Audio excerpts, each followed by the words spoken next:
Right guys, well today's Tuesday.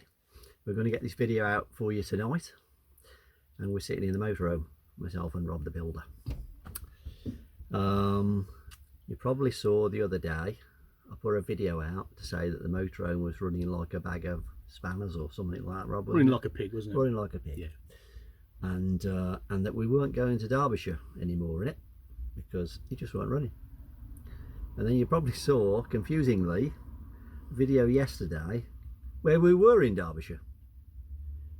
So I need to tell you what went wrong with the motorhome and why. So let's have a look at it. This is embarrassing. Stay tuned to the end, guys, to make sure you get the full story. Right. So the engine was running really badly. Did we show that in the video, Rob? I can't remember. I think we did. We've shown it was cutting out. Oh, we did. We used the easy start, didn't we? That's right. Yeah. So the engine was running really badly, and it was all a no-go. It weren't going anywhere.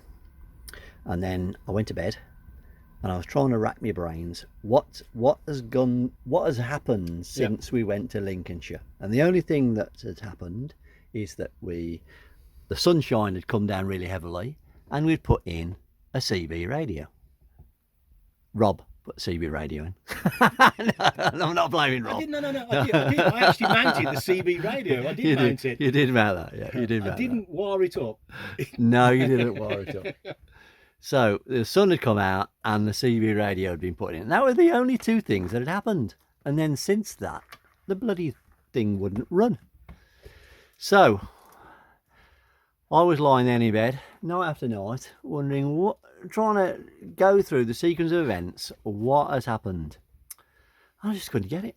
And then the morning, Friday morning, I woke up. I was lying in bed and realised, oh my God, I've actually forgotten something that we did, or I did. And whilst I didn't know if it would make a difference, I've got to correct it. I've got to correct it just to eliminate it. And you won't gonna believe what it was, guys. I'll show you.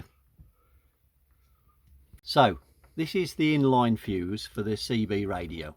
Yep, for the leads for the CB radio. And when we were putting the CB radio in, hang on. What? The fuse was blown. Yeah. Now, when you were putting the CB radio, oh, did I say we? Yes, you did. Sorry for that correction. I've got to try and get you in on this. All right, okay, yeah. I'm part of it. So when I was putting the wiring in for the CB radio, this fuse was blown, this inline fuse. And we looked in the garage, couldn't find one.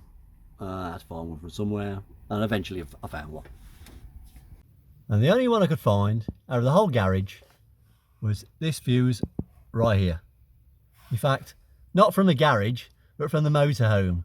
And there we go. So that was the problem. So I'd stolen this fuse out of the motorhome, and I had no idea what it was for, on the basis that I was going to put it back. I was going to buy a set of fuses from eBay, and I'll put it back. And that was the plan. And I didn't buy one off eBay. It completely went out of my mind that I needed to replace that fuse. And of course it was what, 2 weeks or something gone? It was, yeah. A couple of weeks on. A couple of weeks on, and it's gone. The old brain matter said, don't bother about that anymore. And then we came to start this up, and of course it wouldn't run. So how's that fuse connected with this poor running? Because fuel was still getting in. We knew that from the carburetor.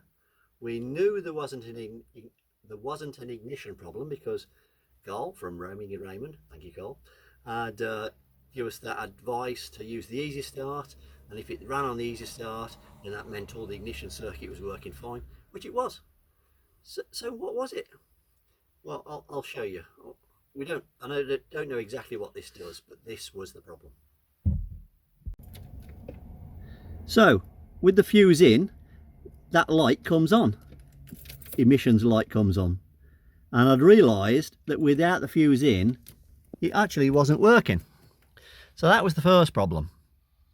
The second thing is that when you're putting the ignition on, this valve down here is now clicking with the fuse in, and myself and Rob realised that when we were down working on the engine, that clicking noise wasn't there.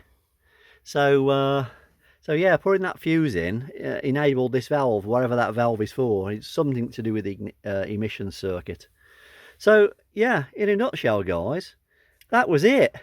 It was a fuse. One tiny fuse stopped us from running the motorhome and nearly cancelled a whole trip to Derbyshire. Yeah. And to make matters worse, because it just gets worse, because we really wanted to go to Derbyshire and we was going to meet up with Helen and Carl, and we did, of course, we then booked an apartment because we didn't want to lose that trip. So we booked an apartment that was nearby the campsite, which was like £190, and then put the fuse in and realised we didn't actually need the apartment anymore. The apartment was on a no cancellation policy because it was so close to the date.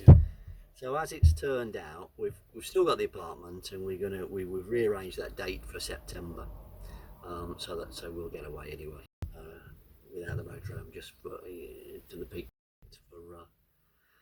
for a weekend. But yeah, there we go. Unbelievable. That's embarrassing. She's purring like a kitten though, she was before. Yeah. But there you go. You know, mistakes are made. Just go back if something happens. Just recount what you've done before, guys, and try to remember everything that's gone on. And hopefully you won't fall into that same trap. Yeah, that literally was it. It was just retracing the steps. What have we done differently? Yeah, that's all it was. And that's what it was. And then eventually that fuse went up here. Good things comes to those who wait. Sorry. we have ordered some ignition parts. So before we eliminated the ignition, thank you, Cole. We had ordered some ignition parts from America, so they are still coming. So we'll change them anyway. Distributor cap, rotor arm, coil, that kind of thing. So we'll change them anyway. In fact, they're here Wednesday, so we may do a little video on that. And I'm going to order a gasket that we changed as well. Put a temporary gasket on, so just to be on the safe side. We'll order one of them as well. But yeah, we're up and running again. There you go. Absolutely brilliant. So that'll be it for this video, guys. But I think we might have another one for you this week. Old Rob here has been doing some work on the outside. We've been rubbing the outside down, getting some decals off, and giving it a bit of a lick of painting than anything else. And hopefully you guys can see the difference between the two of them. So we should have a video from this week, shouldn't we? Should do, yeah. Should do. Yeah. Fingers crossed. As long as the weather doesn't rain, that's the main thing. Can't believe that all the good weather we've had, and yet we come to start painting this week and we've had some rain. It's just mad, absolutely mad. But there you go. Typical British weather. Let's leave it there. There you go, guys. Take care, guys. See you soon. Bye bye.